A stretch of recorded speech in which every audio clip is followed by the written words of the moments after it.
napakalaga ang humingi ng marami pang taong buhay para po may sagawa ang sinasabi ng banal na kasulatan. Gusto kong basahin natin Galatia chapter 6. Galatia 6, at babasahin natin ang mga talatang siyam hanggang 10 sa dahilan po na bakit tayo humingi ng marami pang taon sa ating buhay. Ganito ang sabi ng banal na kasulatan. At huwag tayong manghinawa sa paggawa ng mabuti sapagkat sa takdang panahon ay mag-aani tayo. Kung hindi tayo, maglulupay-pay. Kaya habang may pagkakataon, gumawa tayo ng mabuti sa lahat, lalong-lalo na sa mga kabilang sa sambahayan ng pananampalataya. Ito po ay tungkol po sa paksang huwag manghinawa sa paggawa ng mabuti. Maraming taon tayo mabubuhay pa, huwag nating panghinawaan ang gumawa ng mabuti. Tayo manalangin. Panginoon, sa gabi ito kami po ay lumalapit sa inyo at amin pong inihahain ang aming buhay sa inyo na kayong may kontrol na bagay. Wala pong anumang pangyayari na hindi nyo alam. Lahat ay nalalaman ninyo sapagkat kayo po ang may panukalan ng lahat at nagpapaintulot ng lahat. Tulungan niyo lamang kami na may sagawa namin ang aming mga katungkulan. Nawa, pasabi niyo kami sa gabi ito ng inyong mga salita. Kung aming dalangin sa pangalan ng Panginoon Jesus. Amen. Na ang gawang kabutihan dito ay tinulad sa pagtatanim ng binhi. Ito sa Galatians chapter 6. Na ayon sa konteksto, immediate context nito, si Pablo ay nagturo kay Timoteo na kanyang pagsabihan ang mga espiritual o mga Kristiyano na malalago na tulungan ang mga kapatid na mahihina bumabagsak sa kasalanan. Ngunit, mag-ingat lamang sa sarili, baka siya ang matukso. Sapagkat maaring matukso ang isang Kristiyano kung ang kanyang pagtulong at pagpasan sa kabigatan ng kanyang mga kapatid ay magmumula sa kayabangan o sa pagmamapuri na siya ay isang malagong Kristiyano. Kaya dapat lamang na huwag maghusga, kundi gabayan ang mga mahihina. Na sa paghuhusga at pagmamalaki sa sarili, ito po ay bagamat matibay, ito ay isang kasalanan. Kaya dapat lamang dito na magtulungan sa kabutihan at hindi sa kasamaan dahil hindi natin pwedeng lukuhin ng Diyos sa ating ginagawa, aalihin ng tao kung ano ang kanyang itinanim. Yan ay sinabi ni Pablo sa verse 6, 7 hanggang 8. Now, hindi madali ang gumawa ng kabutihan. Right? Mas madaling gumawa ng kasamaan. Pero sa kabutihan, mahirap. Kadalasang makakatagpo ka sa daan o sa iyong harapan na panghinaan ka ng loob dahil yung ginagawa mong pagtulong sa iyong kapwa, tila parang walang nangyayari. Hindi nababago ang tao, parang walang pakialam. Kung minsan hindi ito maunawaan ng mga tao din, at yung iba naman isinasama ng loob ang iyong pagtulong sa iyong paggawa ng kabutihan. At marami kadalasan pinipintasan ang iyong ginagawa at kadalasan din minamali nila ang kabulugan ng iyong pagtulong para sa kabutihan ng tao. Kaya kadalasan nadi-discourage ka at nanlulupay-pay. Ginamit ni Pablo ang dalawang ito. Kadalasan manghihinawa at manlulupay-pay sa paggawa ng kabutihan. Ngunit ang tamang kaisipan ng totoong lingkod ng Diyos, ng totoong Kristiyano, na mayroon siyang pagmamahal sa Diyos, siya'y determinadong gumawa ng kabutihan sa kabila ng mga iba-ibang mga espekulasyon ng mga tao. Ang kanyang sinusunod ay ang prinsipyo at hindi yung bugso ng kanyang damdamin na kung tutulong siya ay parang akita lamang, kundi mayroon siyang prinsipyong sinusunod. Kaya anumang hirap at tila walang nangyayari sa kanyang pagtulong, itinutuloy niya ito dahil ito'y paglilingkod sa Diyos na inilagay din ng Diyos sa kanyang puso. Kaya dito sa verse 9 hanggang 10, mayroong ipinapakita rito ang banal na kasulatan upang huwag tayong manghinawa at manlupaypay sa paggawa ng kabutihan. Mayroong tatlong pahiwatig. Mayroong tatlong pahiwatig. Unang pahiwatig dito sa verse 9 and 10 ay ang mahalagang katungkulan. Mahalagang katungkulan. Ang sabi rito, ang mahalagang katungkulan ay ito, at huwag tayong manghinawa sa paggawa ng mabuti. Ito po yung katungkulan. At ang katungkulan ito ay mahati natin sa tatlo. Una, katungkulan natin sa ating sarili. Now, ang Panginoon, ginawa niya ang kanyang katungkulan para sa ating kabutihan. Nag-alay siya ng kanyang buhay, namatay siya sa krus. Tinanggap niya lahat ng pag-uuyam, lahat ng kapintasan, lahat ng kasinungalingan, sinampal, sinuntok, kinunahan ng tinig, binihisan ng kasuotan na pandalait, nilatigo, hanggang sa pinako sa krus.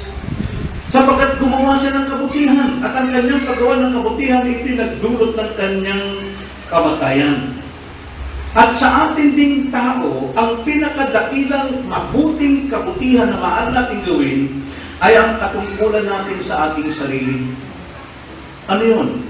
Ang sampalatayanan ang ginawa ni Kristo na pagliligtas sa atin. Hinako niya lahat ng kaparusahan. Kaya bilang tayo din naman, ang ating unang mabuting katungkulan ay magsimula tayo sa ating makalangit na daan. At kapag tayo ay naging Kristiyano na, manatili tayo, magtiis tayo sa buhay Kristiyanong ito. Unang-una po yun, dapat tayo magkaroon ng tamang relasyon kay Kristo. Dapat tayong maligtas sa biyaya ng Diyos. Yan po yung pinakamabuting kabutihan na maaaring magawa mo sa iyong sarili. At ikalawa, natural. Kung ikaw naman ay isang Kristiyano, natanggap mong kabutihan mula sa Diyos, katungkulan din natin na gumawa ng kabutihan sa ating kapwa. Ang sabi ng ating text sa verse 10, kaya habang may pagkakataon, gumawa tayo ng mabuti sa lahat. Mabuti para sa lahat. Ang kausap dito ni Pablo ay mga Kristiyano. Dapat gumawa ng kabutihan para sa kapakanan ng lahat. Una-una, kapakanan ng pangangatawan, yung buhay ng tao. Na dapat tulungan natin, gumawa tayo ng mabuti kahit sino pang kapwa natin, be a good Samaritan. Eh sabi nga ni James 1:27, kung ating babasahin ang sinabi ni Santiago sa kanyang sulat, Kabanatang 1, talatang 27, ito sabi, ang dalisay na relihiyon, o ang Kristyanismo, ang dalisay ng Kristyanismo, at walang dungis sa harapan ng ating Diyos at Ama ay ito. Ang dalawin, ang mga ulila. Bakit dadalawin ang mga ulila? Ay walang sumusuporta. Walang nagpapakain sa kanila, hirap sila sa buhay. Maring maliliit pa, patay na kanilang magulang. Dalawin ang mga ulila, at ang mga palo sa kanilang kahirapan. Bakit ang mga palo? Wala na rin mister na maaaring magtaguyod sa kanya, sa kanyang mga anak. Minamahal ng Diyos ang mga palo at kailangan itong suportahan. At panatilihin ng sarili na hindi na dungisan ng sanlibutan. Yan ang tinutukoy ni James yan. Magkaroon tayo, mamuhay tayo na isang Kristiyanong maganda ang pagtuo pagdating sa kabutihan natin sa kapwa. Sapagkat mismo ng Panginoong Hesus, pagdating sa paghukom, lahat ng tao ay harap sa hukuman. At ang lahat ng kanyang mga tao dito sa kanan, ilalagay niya, at sa kaliwa, ilalagay niya ang mga sutil, ang mga ayos sumampalataya habang sila'y nabubuhay pa. Kung tawagin niyan ay mga kambing at mga tupa naman sa kanan. At ganito ang sasabihin niya. Matthew chapter 25, verses 35 hanggang 36.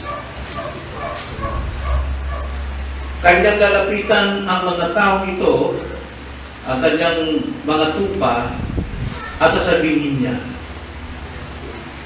sapagkat ako'y nagutom at binigyan ninyo ako ng pagkain, at ako'y nauhaw at binigyan ninyo ako ng inumin. Ako'y tagay-ibang bayan at ako'y inyong pinatuloy. Ako'y naging hubad at inyong dinamitan. Ako'y nagkasakit at ako'y inyong dinalaw. Ako'y nabilanggo at ako'y inyong pinuntahan. At ang sabi nito mga tao ito, sa verse 7, nagsasabi, Panginoon, kailan ka namin nakitang gutom? At pinakain ka namin o uhaw o binigyan ka ng inumin? Kailan ka namin nakitang isang taga-ibang bayan at pinatuloy ka? O hubad at dinamitan ka? Ang sagot ng Panginoon. Sabi sa verse 29 pa, at kailan ka namin nakitang may sakit o nasa bilangguan at dinalaw ka namin? Ang sagot niya sa verse 14, at sasagot ang hari at sasabihin sa kanila, katotohanan sinasabi ko sa inyo, yamang ginawa niyo ito sa isa sa pinakamaliit sa mga kapatid ko ito, ay sa akin inyong ginawa. Ano mang ginagawa natin kabutihan sa ating kapwa, actually, ginagawa natin yun sa Panginoon. Ang kamatayan ng Panginoon ay walang itinatangit para sa lahat. So, ganun din, ang ating namang kabutihan tinanggap mula sa Diyos, dapat wala rin pagtatangi ating kabutihan sa maraming tao. Sila ay kawaan, sila ay damayan, pakitunguhan ng maigi ang mga tao ito. So, yun yung kalawa nating katungkulan na gumawa ng kabutihan. Ang ikatlo ay katungkulan sa ating mga kapatid. Pag sinabi po mga kapatid, itong sabi sa ating text sa verse 10 sa huli. Lalong-lalo na sa mga kabilang sa sambahayan ng pananampalataya. Sino ito? Mga Kristiyano, mga kapatid. Isang pananampalataya, maaring ibang church, o di kaya maaring sa ating ka-churchmate. Ang sabi ng Panginoon, dapat huwag tayo mangginawa at magtupad-pay na gumawa ng kabutihan sa kanila. Ang sabi ito ni Pablo, lalong-lalo na. Pinagdiinan maigit. Lalo kung tayo ay nakakatulong sa mga hindi mananampalataya, gaya ng ginagawa ng Panginoon na kanyang ipinahiran ng kanyang common grace, ganun din tayo, pairal din natin ang common biyaya sa mga hindi mananampalataya. Pero pagdating sa ating mga kapatid, kaiba, lalo-lalo na sa mga kabilang sa sambayan ng pananampalataya. Yan po ang sinasabi. Mga kapatid sa pananampalataya. Actually, doon sa Matthew 10:25, ganito ang sabi. Sapat na sa alagad ang maging tulad ng kanyang guro, at sa alipin ang maging tulad ng kanyang Panginoon. Kung paano raw ang ating Panginoon, dapat ganoon din ang kanyang mga alagad. Kung tinawag na Beelzebub ang Panginoon ng sambayan, ganoon din, gaano pa kaya nila nalaitin ang mga kasambahay. Maging katulad din tayo sa kanila. Actually, yung binasa natin kanina sa Matthew 25:40, ang sabi roon ng Panginoon, basahin lang natin ito. Hindi lang basta ito sa mga hindi mananampalataya na tinutukoy dito, na tinulungan ng mga tao ito. Ang sabi sa verse 40, at sasagot ang hari at sasabihin sa kanila, katotohanan sinasabi ko sa inyo, yamang ginawa ninyo ito sa isa sa pinakamaliit sa mga kapatid kong ito. Sino ba ang tinuturing na kapatid ni Jesus Christ? Walang iba kundi ang mananampalataya. At ang sabi ay sa akin ninyo ginawa. Kung nakakatulong tayo sa ibang tao, ay kadalasan nakukulang tayo ng tulong sa ating kapwa mananampalataya. Kasi sinasabi natin, maunawaan naman nila yan kasi mananampalataya. Pero yan po ang sinasabi ng Panginoon, lalong-lalo na ang sabi ni Pablo, sa mga kabilang sa pananampalataya. At doon po, ipinangako yung pangako ng Panginoon na kabutihan sa ating kapwa mananampalataya ang pangako na hindi nakakalimutan ang iyong magawa. O man, sa lahat ng tao, hanggang din sa iyo, baka sabi mo, hindi nakukulit ng Panginoon. Pero sa mga Kristiyano, kapag gumawa ka ng mabuti, dito ang sabi sa Hebreo 6:10, pagka-Kristiyano, ang sabi, sapagat ang Diyos ay hindi masama, hindi na kaliligtaan ang iyong gawa at ang pag-ibig na iyong ipinakita sa kanyang pangalan. Sa inyong paglilingkod sa mga banal, gaya ng ginagawa ninyo ngayon. Yung pong paglilingkod sa mga banal, ibig sabihin pagtulong, pagsuporta sa mga banal, hindi kinakalimutan ng Diyos yan. Yan po ay isang paglilingkod sa Diyos. Kaya hindi dapat baliwalain ang gumawa ng mabuti sa kapwa, kapatid, sa pananampalataya. Ito man ay sa ibang iglesia, ito man ay ka-iglesia, basta itinuri ng Panginoon na kanyang mga kapatid, ay hindi niya kalimutan. At ang sabi pa ni Juan, ni John, sinabi, tinanggap niya ang tulong ito mula sa ating Panginoon sa 1 John chapter 3, verse 13 and 14. Ganito ang sabi. Actually, hanggang 19, babasahin ko ng diretso at punumahin natin habang binabasa ang mga talatang ito. 1 John chapter 3, verse 13 to 19. Ganito ang sabi. Mga kapatid, huwag kayong magtaka kung kayo'y kinamubuotan ng sanlibutan. Nalalaman natin tayo dumana mula sa kamatayan patungo sa buhay sapagkat iniibig natin ang isa't isa. Ang hindi umiibig ay nananatili sa kamatayan. Sabi, hindi pa siya Kristiyan. Ang sino pang napupuot sa kanyang kapatid ay isang mamamatay tao at nalalaman ninyo ang buhay na walang hanggan ay hindi nananatili sa sino mang mamamatay tao. Dito natin nakikilala ang pag-ibig. Sapagkat ibinigay niya ang kanyang buhay alang-alang sa atin. At nararapat natin ibigay ang ating mga buhay alang-alang sa mga kapatid.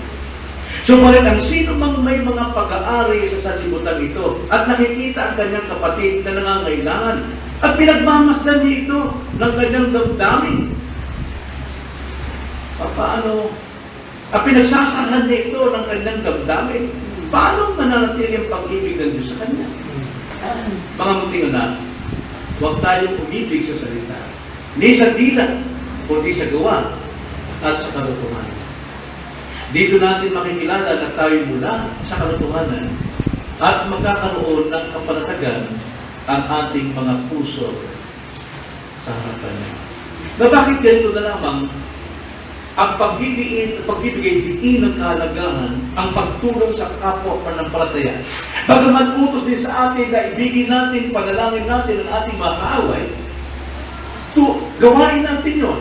Pero yung mga tao yon, hindi sila nagpapasalamat sa Diyos. Ang kanilang damdamin nasasaktan sila, maaaring kinulang sila, hindi sila kontento sa iyong tulong, pero ang mga kapatid na mananampalataya laging tumitingala sa Diyos at kapag sila'y nasaktan o pinagmamalupitan o binabaliwala, madaling dinggin ng Panginoon ang kanilang puso. Gaya sinabi sa James chapter 5. Kaya ang ating pag-ibig, ang ating paggawa ng mabuti sa ating kapwa mga kapatid, hindi pwedeng gawing pagkukunwari. Dahil paano natin masabing iniibig natin ang Diyos? Dahil yung kapatid mismo natin nakikita, pinagsasala natin ang ating Kaya nga sabi sa 19, dito natin makikilala na tayo mula sa katuhan at magkakaroon ng kapanatagan ang ating mga puso sa harapan niya. So nakita natin ang kalagahan po ng pagdadamayan sa mga kapwa mananampalataya. Sila'y tinubos ni Kristo, kinamatay ni Kristo. Samantalang, okay, mabuting pumatay sa labas. Pero sila nagtatawa sila sa ginawang kamatayan ni Kristo sa krus.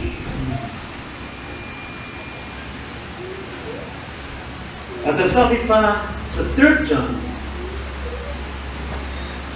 ito'y pagpupuri ni Juan kay Gayo. Ano mo si Gayo? Isa siyang leader ng iglesia, umaring siya yung pastor. Ganun na lamang ang kanyang kabutihan sa mga dayo ng mga Kristiyano. Sa time na ito, maraming kong nagpapatotoo, maraming nangangaral ng Ebanghelyo. At napapadaan sa iglesia, sa pinagpapasulan ni Gayo. At narinig ni John, lahat ng mga dumaan sa kanya, narinig ni John ang lahat ng balita, pinupuri si Gayo, pinupuri ang Diyos. Dahil siya isang matulungin. Tingnan niyo ang sabi niya, minamahal. Ang turing na kay Gayo, minamahal. Ginagawa mo ang tapat na gawa tuwing gagawa ka ng paglilingkod sa mga kapatid. At gayon din sa mga taga-ibang bayan. Yung ibang taga-ibang bayan, ito po yung mga preachers, mga ngaral, missionary. Sila'y nagpapatotoo sa harap ng iglesia tungkol sa iyong pag-ibig. Mabuti ang magagawa mo kung isusugo mo sila sa kanilang paglalakbay sa paraan nararapat sa Diyos. Ano ibig sabihin ito? Hindi lang sapat na maging hospitable, suportahan, pero mas maigi kung suportahan mo sila sa kanilang paghayop ka. Ito in terms of financial support. At yan ang sinabi ni John kay Gayo. So ano pong ipinapahiwatig una? May mahalaga tayong katungkulan. Kaya humingi tayo ng maraming taon, makasub na pangangatawan, mahabang buhay. 3 ating katungkulan. Una sa ating sarili, 2 sa ating kapwa, at ikit sa ating kapwa mananampalataya. At ikalawang pahiwatig sa ating text ay mayroong mahalagang pangugali din naman na dapat iugali. Basahin natin muli ang ating text, verse 9 to 10. Ganito ang sabi. At huwag tayong manghinawa sa paggawa ng mabuti sapagkat sa takdang panahon ay mag-aangi tayo kung hindi tayo manulupay-pay. Kaya habang may pagkakataon, gumawa tayo ng mabuti sa lahat, lalong-lalo na sa mga kabilang sa sambahayan ng pananampalataya. Now, ipinapakita dito na mayroon itong pahiwatig sa atin na dapat sa inyong pagtulong, paggawa ng mabuti, dapat tama ang ugali. Tama ang pangugali. Yan ay napakalaga. Mapapasin natin, huwag manghinawa at huwag manlupaypay. Nabanggit yun sa isang talata, verse 9. Huwag manghinawa at huwag manlupaypay. Sabihin ng manlupaypay, mapagod sa paggawa ng kabutihan. Mapagod sa pagtulong. Ay naku, pagod na pagod dyan. Walang pagbabago. Diba? Wala na. Asa na lang asa yan. Wala akong mapagawa dyan. Una-una, tignan natin ang pangungali. Dalawa ito. Una, mahalagang pangungali yung walang panginginawa at kapaguran. Walang panginginawa at kapaguran. Na sa Old Testament, makikita natin ang panginginawa ng mga Israelita sa kanilang paglilingkod sa Diyos, sa kanilang pagsamba sa Diyos. Yan yung makikita natin sa Malakyas. Kung ating bubuksan ng Malakyas, bahagi lamang, verse 13, ganito ang reklamo nila, narinig ito ng Diyos, nakita ito ng Diyos. Ganito ang sabi. Sinasabi rin ninyo, nakakasawa na ito. At inaamoy pa ninyo ito, sabi ng Panginoon ng mga hukbo. Dinadali ninyo ang nakuha sa dahas, ang pilay, at ang may sakit, at ito ang dinadali ninyo bilang handog. Tatanggapin ko ba ito mula sa inyong kamay? Sabi ng Panginoon. Pero kung mga Israel dito, na kanilang dapat kadalakan ay sambahin pagkadugal ng Panginoon ng kanilang mga bunga. Pero habang naghahamon sila, nagsasakripisyo sila, sabi na, nakasawa mo ito, nababawasan palagi yung kita natin. Imbis sa atin na sana, ay hindi gawin na lang natin ganito. Yung mga pilay na lang gawin natin, di natin pakinabangan eh. Yung mga bulag, yung mga sakang, gawin natin. Kaya sabi ng Panginoon, nagreklamo kayo. At ang sabi nyo, nangihinawa na kayo. Now, apply natin sa ating panahon. Naku, alam mo, wala nang nangyari sa atin dito eh. Laging Sunday, nandun tayo sa church. Wala nang tayo makuha. Hindi naman tayo kumikita. Hindi naman nagpapasunod ko si pastor. Samantalang kung magtrabaho ko ang Sunday, kikita pa ako. Nakakasawa na ako. Boring na ako. Wala naman nangyari sa akin. Hindi na nagbabago ang buhay ko. Hindi na nagbabago yung buhay ng kapatid ko. Sawa-sawa na ako. Kanta rito, pakikinig dito. Pag natulog ka, gigisingin ka, babagsakan yung yung pulpito. Tapos kailangan isuko pa sa iyo yung offering bag pagkadating sa love offering. Nakakasama na.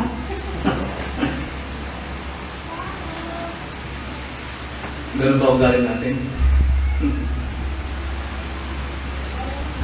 Pero sabi ng Panginoon, mahirap talaga mo gumawa ng kabutihan.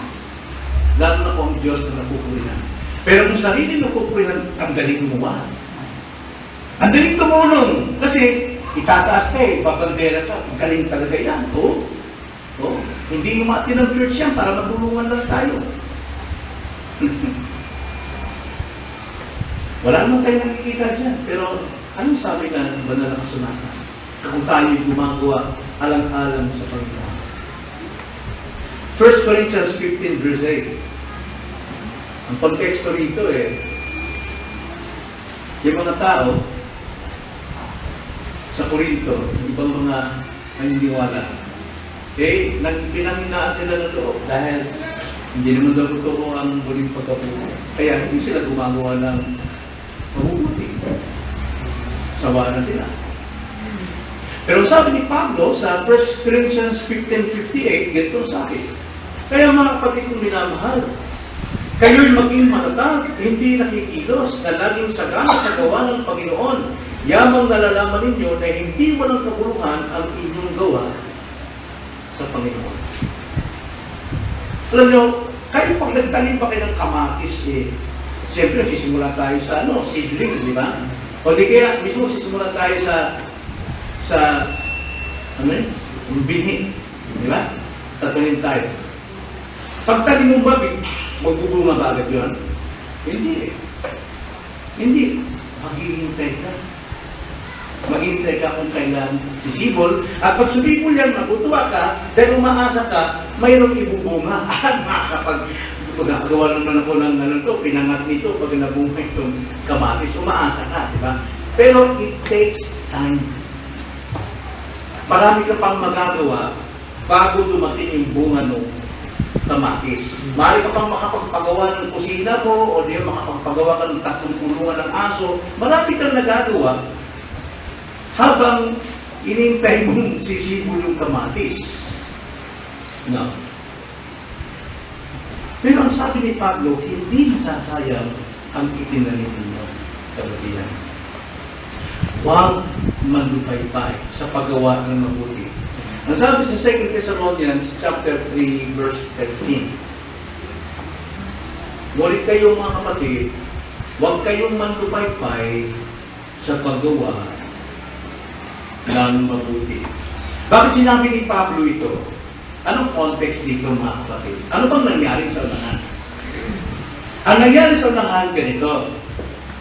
Maraming nangangaral na si Jesus Christ daw ay dumating na. Nangyari na, tapos na. Kaya wala na kayo hihintay. Wala na kayo hintay, wala na kayo pag-asa. O di kaya, ang araw naman, tagal ganito, darating ng Panginoon, end time. Huwag na kayong magtrabaho.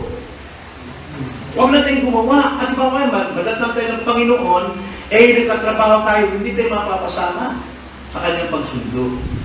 Mayroon po mga taong ganyan. Kaya, ang ginagawa ng mga taong ito, nakakapitbahay sa almusal, doon sa kapitbahay. Makipagkwentuhan para doon sa makakain. Tapos tanghalian, doon kay Ian, makipagkwentuhan doon, makipag-share, karga-karga sa bata, para antayin yung tanghalian. Pagkatapos, kunting kwentuhan, pupunta naman siya kay Ruin, sa taas na naman. Kwentuhan niya, siguro alas 3 hanggang alas 6, magsasaling na si Ruin.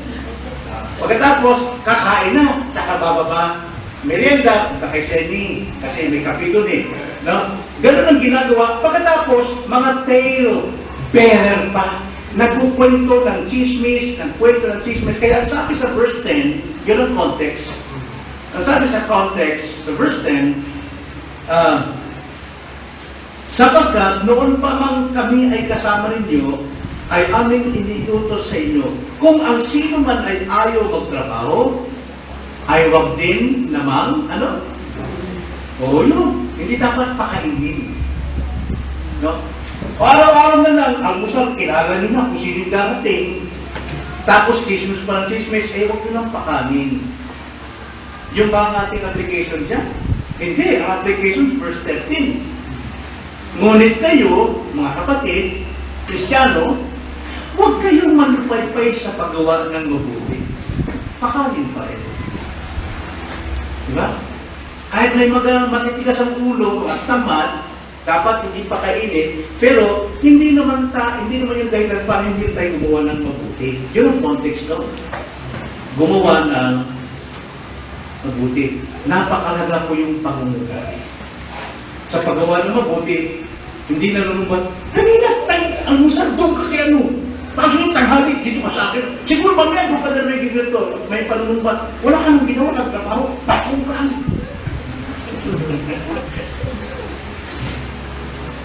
Ang kailangan natin, sundin natin ang paglilingkod sa Panginoon.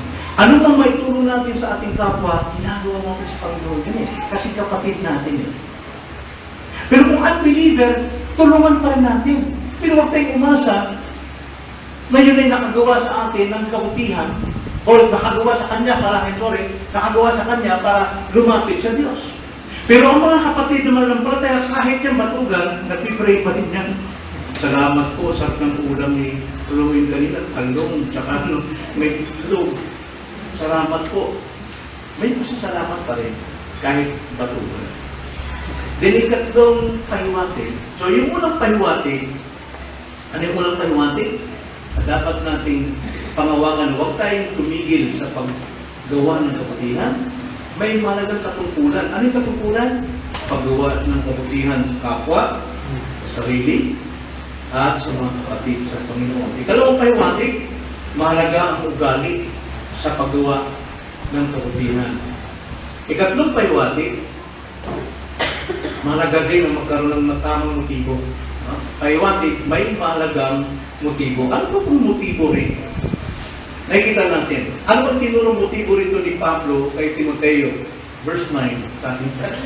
Masabi, at huwag tayong manghinawa sa paggawa ng mabuti sapagkat sa takdang panahon ay mag-aani tayo kung hindi tayo titigil, kung hindi tayo manlulupaypay, kung hindi tayo mapagod sa kakatulog. Mayroon tayong anihin. Yun ang tamang motibo.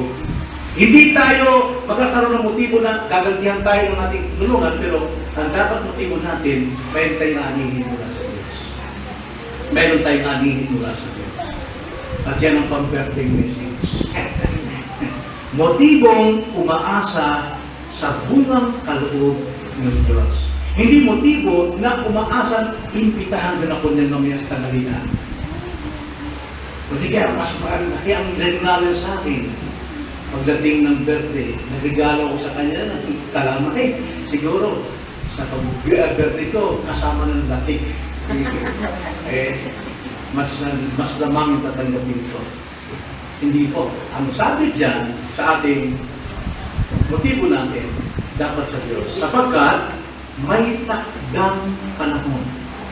May takdang panahon, mag-aani tayo. Kaya may tinuring ito sa pagkatinan ng binhi. What you sow, you shall reap. If you sow to the flesh, you will reap death. But if you sow the Spirit, you will reap life. Huwag natin tukuhin ng Diyos, ang sabi ni Pablo. Huwag tayong manghinawa, gumawa ng kabutihan. Dahil mayroong panahon na tayo ay aani.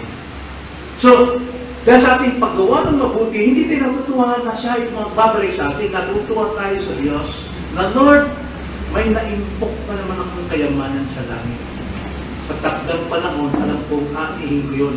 Hindi dahil napilitan, hindi dahil inaasahan kong ano mo, pero sinabi mo kasi, Panginoon, aani ng mabuti.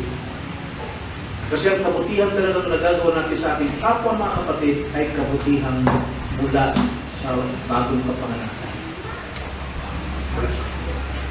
Hindi tayo mabibigo, ang sabi ni Pablo, sa takdang panahon, makaani tayo. Pinapahiwatig, walang kabiguan. Hindi ka mabibigo. Hindi masasayang. Maaaring ngayon, hindi mo makikita na sumisipo na yung kamatis. Hindi mo nakikita na namumunga na yung kamatis. Mahirap yata na katatanim mo lamang o kahit ulit, tumubo na ba? Hindi, mahirap yata yun, no? Huwag nating pangunahan ng Diyos, kundi asahan natin, tatatalupin natin ang buka. Ang gawaing paglilingkod sa Diyos, ito yung paggawa natin ng mabuti sa ating kapatid, ay gawain, hindi maaaring walang ibabalik. What you sow, you shall reap. At kapag tayo ay nagtanim tayo ng tamang binhi, ang anin natin ay eksakto rin bunga doon sa iyong binhi. Eksakto ba ang bilang? Tingnan nyo lamang kung tanim kayo ng isang butil na mais. Tanim nyo. Ako hindi ko pa nasubukan. Ay, nasubukan na pala nung puglas mo ito. Ito sa probinsya na yan. Ibubuhos mo yung mais dun eh. Kung ilang piraso. Pero pag pusbong nun, diba? Apa? Kagampal mo. Maraming sanga. Bawat sanga, bunga. Bawat sanga, bunga. Bunga. Ilang bunga sa isang puno. Minsan nakakabunga ng 5. Pero ilang butil na may isang bawat bunga. Mahina 100. Isang butil, tinalim mo, ibibigay sa iyo eksaktong bilang sa ginagawa. Mas marami. Pero na Diyos eh, pag nagbigay, ibig pa sa iyo kaya. Kaya, we cannot outgive God. Kaya na dapat ang ating pagtulong, ang ating pagbibigay, dapat mula sa puso na may kadalakan. Because God loves a cheerful.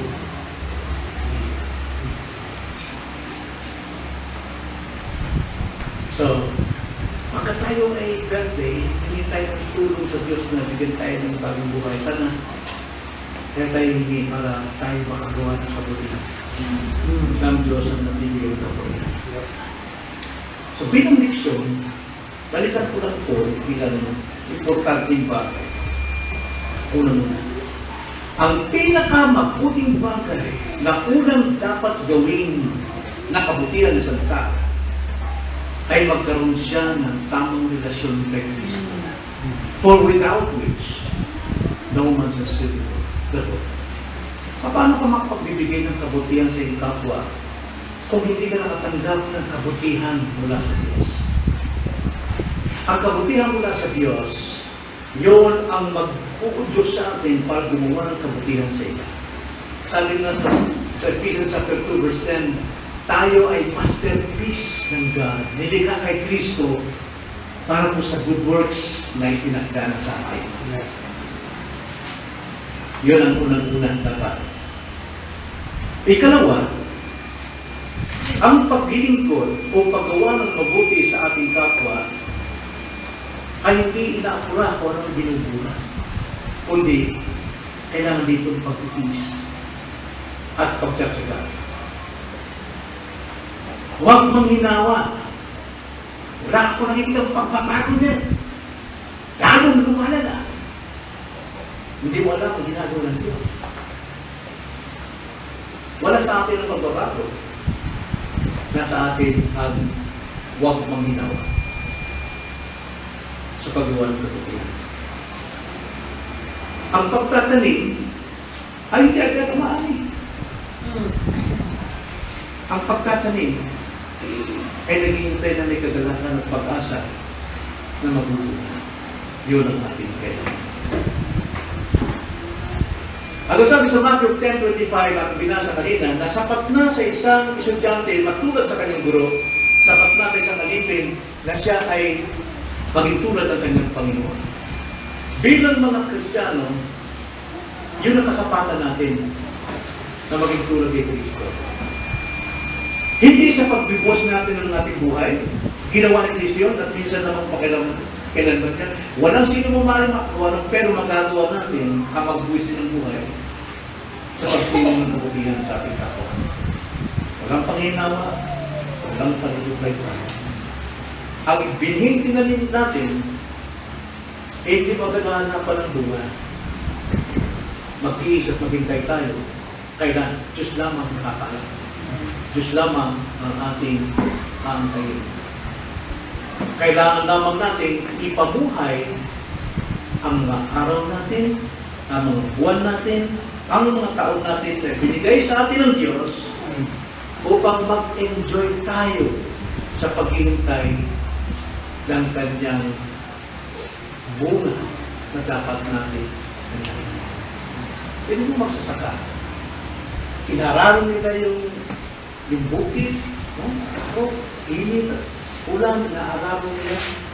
Anong inaasahan nila, mga kapatid? Ba't sila nag-aararo? Wala pa nga, pero they're hoping for the harvest. Sila yung maasama sa harvest, chikitis yan. Pagkatapos, lilinisin yung lupa. Mayroon pang tinatawag na, alam ba yun, supply. No? Sinusupply yung lupa. Talagang kinukultivate na maayos, tapos kukuha ng mga manggagawa, bubutasin yung lupa, tanim yung mais, bawat hakbang, butas. Pagkatapos nun, hayaan niya, antayin niya kung kailan sisibol. Bawat araw nakikita niya, pero mas marami siyang nagagawa habang nakikita.